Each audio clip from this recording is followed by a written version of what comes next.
Ceci est la mise à jour du 3 février 2023, pour les amis et les partisans de l'évangéliste Torben Zondergaard qui a été injustement emprisonné aux États-Unis depuis 7 mois aujourd'hui.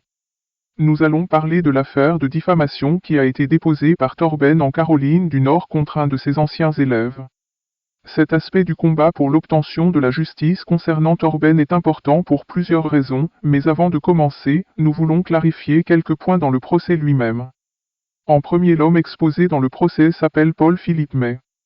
La plainte qui a été déposée par l'avocat de Torben établit qu'après une brouille personnelle avec Torben dans l'organisation du ministère, Paul May entreprit de se venger, en publiant des propos trompeurs et diffamatoires au sujet de la demande d'asile de Torben, de sa conduite personnelle et de son ministère. Paul May a créé et gère toujours un site internet et une chaîne de médias sociaux qui sont uniquement dédiés à la diffusion d'informations et de propos diffamatoires. De plus, la plainte allègue que Paul May a communiqué avec les agents du département américain de la sécurité intérieure et qu'il a fait de fausses allégations en coordination avec des ressortissants européens. Il faut savoir que, fournir de fausses informations aux forces de l'ordre fédéral est un crime grave pouvant entraîner jusqu'à 5 ans de prison. Pour aggraver les choses, Paul n'a pas du tout été transparent avec son public en ligne, concernant son histoire personnelle ni sur les vraies raisons pour lesquelles il s'en prend à Torben. Nous estimons qu'il est donc nécessaire de partager une mise à jour pour ceux d'entre vous qui suivent ces publications. D'abord, Paul a un passé aux conduites douteuses, qui doit être pris en compte. Une simple vérification par Internet sur le nom de Paul Philippe May produit un rapport assez complet sur ses antécédents criminels. Cela inclut qu'il a été accusé d'avoir fourni des informations fictives à un officier afin d'obtenir frauduleusement un permis de conduire, qu'il a été accusé de détournement de fonds en présentant la pièce d'identité d'une autre personne, et aussi accusé de voyeurisme. Mais évidemment, la question est, par quoi Paul est-il motivé pour passer tant de temps et d'énergie pour essayer de détruire Torben ? Afin de comprendre cela, nous allons voir l'histoire initiale selon les étudiants qui faisaient partie de l'école du ministère de Torben à cette époque, et qui ont connu Paul. Cette histoire commence quand Paul a participé à une formation de la dernière réforme, en Caroline du Nord, pendant une session de 7 semaines au printemps 2020. Selon les étudiants, Paul mettait son temps et ses compétences pour aider à accomplir des tâches spécifiques au campus comme faire de la peinture et faire les achats pour approvisionner l'école. Le temps passant, Torben et le personnel ont appris à connaître Paul. Paul s'identifie comme un prepper, c'est-à-dire quelqu'un qui se prépare de manière proactive aux urgences, telles que les catastrophes naturelles ou les troubles civils. Il se vantait souvent de sa collection d'armes et de ses liens avec les forces de l'ordre. Quelqu'un a dit avoir entendu Paul dire à un employé de Home Depot qu'il était un vétéran de l'armée alors qu'il ne l'est pas. D'autres étudiants ont dit que Paul essayait régulièrement de les convaincre au sujet de théories du complot et qu'il croyait en savoir bien plus que tout le monde. La pandémie Covid-19 a sévi pendant l'été où Paul fréquentait l'école. Paul, sa femme et ses enfants vivaient près de Charlotte, en Caroline du Nord, à l'époque, et il a dit à Torben que c'était difficile de s'approvisionner en choses quotidiennes comme la nourriture et le papier toilette. Donc Torben a invité Paul et sa famille à venir vivre sur le campus qui ressemble à une structure hôtelière avec des chambres et des salles de bains individuelles. La fille cadette de Torben et l'une des filles de Paul ont développé une amitié sincère et Paul et sa femme ont vécu une avancée importante dans leur mariage qui était plutôt tendu avant de venir à l'école.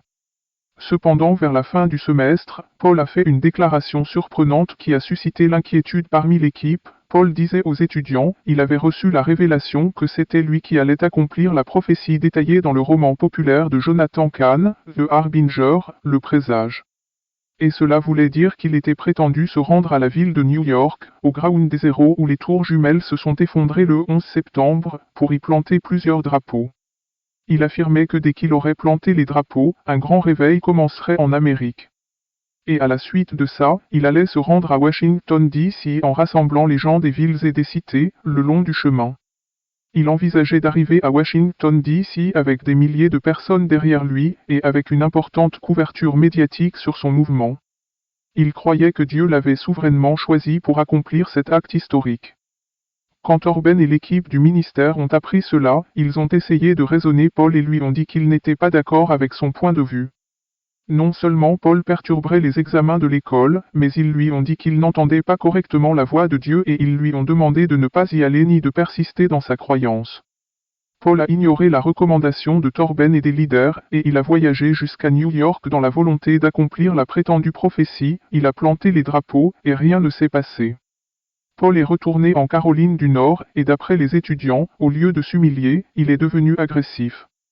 Torben a tenté de conseiller Paul, et l'invita à revenir à l'école s'il était prêt à admettre qu'il s'était trompé, mais cela a rendu Paul extrêmement furieux. Paul a fait partir sa famille de l'école, et cela a bouleversé sa femme et ses filles qui avaient alors donné leur vie pour Christ et qui aimaient tellement faire partie de la communauté. Il était en colère que Torben et que l'équipe de direction lui demandent un effort de redevabilité, et aussi en colère que la honte de sa vie soit maintenant visible de tous. Paul semble avoir un dérèglement émotionnel et il a fomenté une vendetta personnelle contre Torben. C'est à ce moment-là que Paul est entré en contact avec la coalition qui est responsable de la campagne de calomnie contre Torben au Danemark et a fait équipe avec. Ce groupe comprend un ancien de l'équipe du ministère de Torben et un homme d'affaires de France. Ensemble, ils ont commencé à faire des rapports fallacieux aux autorités gouvernementales au sujet de Torben, ceci dans le but de faire arrêter Torben, qu'il soit mis en prison et inculpé. Paul a communiqué avec le ministère de la Sécurité intérieure et a fait une fausse déclaration comme quoi Torben aurait menti pour sa demande d'asile impliquant un parjure. Qu'il travaillait sans avoir un permis de travail en règle et qu'il organisait une arnaque financière visant à extorquer le soutien des chrétiens. De plus, Paul a affirmé que Torben blanchissait des millions en espèces en pratiquant l'évasion fiscale et même l'a accusé d'avoir violé une jeune femme au Danemark. À beaucoup de reprises, Paul promet à son public en ligne qu'il présentera ses preuves dans des vidéos à venir, mais pas une des 21 vidéos qu'il a mises en ligne n'apporte de preuves substantielles de malversation de Torben ou de son ministère. Parfois Paul se fait son propre film. Par exemple, Paul prétend que Torben a publié des réponses à ses vidéos alors qu'en fait, Torben, qui est en prison, n'a pas d'accès Internet et n'a jamais vu une seule vidéo YouTube de Paul mais. Dans une vidéo intitulée Joyeux anniversaire Torben, Paul dit « J'ai donné 30 jours à Torben, je sais que les gens peuvent changer, je sais que cela aurait pu le mettre à genoux pour qu'il réfléchisse à ce qu'il a fait. Mais il ne l'a pas fait. C'est pour cette raison que je le poursuis tout en dehors. » Fin de citation.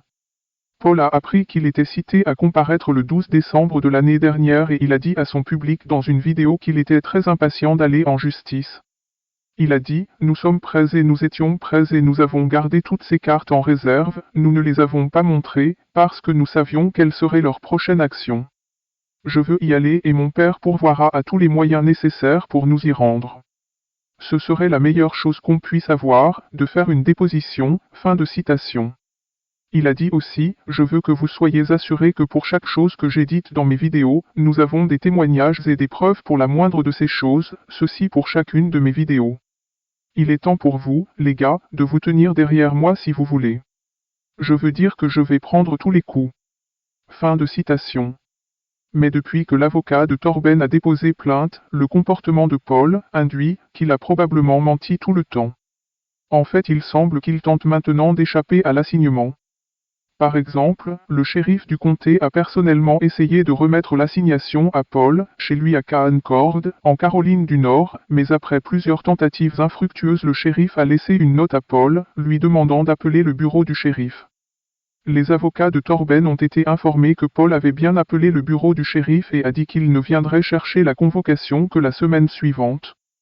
Mais Paul ne s'est jamais présenté à ce jour, c'est clair qu'il n'allait pas le faire. Ainsi les avocats de Torben ont missionné un huissier qui a fait plusieurs tentatives pour trouver Paul chez lui. Il a noté qu'à l'occasion de ses visites, il y avait des lumières allumées à la maison, qu'un chien est venu à la porte et que plusieurs voitures étaient dans l'allée. L'huissier a aussi noté que des choses visibles par la fenêtre de la maison semblaient avoir été déplacées entre la première et la deuxième visite, manifestement pour empêcher de voir dans la maison depuis la fenêtre. Quelques jours plus tard, l'avocat de Torben a personnellement appelé Paul sur son téléphone portable, mais pas de réponse. Il a laissé le message, se présentant comme l'avocat de Torben et a expliqué dans le message que l'huissier avait tenté de le visiter à plusieurs reprises et de plusieurs façons, et qu'il appelait pour demander si Paul serait prêt à recevoir l'huissier. Il a demandé à Paul de le rappeler mais Paul n'a jamais rappelé. À cette époque, Paul faisait des vidéos YouTube depuis la forêt, parlant du procès et faisant référence aux détails des écrits de la plainte. Ce qui indique qu'il était parfaitement au courant de la plainte et de son contenu. Il a également demandé à son public de lui envoyer de l'argent sur un compte PayPal privé pour l'aider dans sa défense juridique. Il prétend avoir des avocats, ce qui est plus qu'étonnant car ils n'apparaissent jamais dans la représentation de Paul. Finalement, mercredi 18 janvier, les avocats de Torben ont envoyé une copie de l'assignation civile et de la plainte écrite à Paul à son domicile. La convocation et la plainte ont été reçues par Paul lui-même le jeudi 19 janvier à 9h32 comme l'atteste le bordereau de livraison et la photo de la signature de Paul. Alors maintenant Paul May a été cité à comparaître et c'est une bonne chose qu'il ait exprimé à son public en ligne que, pour lui, une déposition serait la meilleure chose à avoir, parce que la déposition de Paul May est prévue pour le 22 février. Nous continuerons à vous tenir informés sur cette partie du combat de Torben pour la justice. Dans cet effort de clarification, si vous avez des informations qui pourraient être utiles, nous vous invitons à contacter les avocats de Torben au moyen de friendsoftorben.com. Merci d'avoir écouté cette mise à jour. Que Dieu vous bénisse.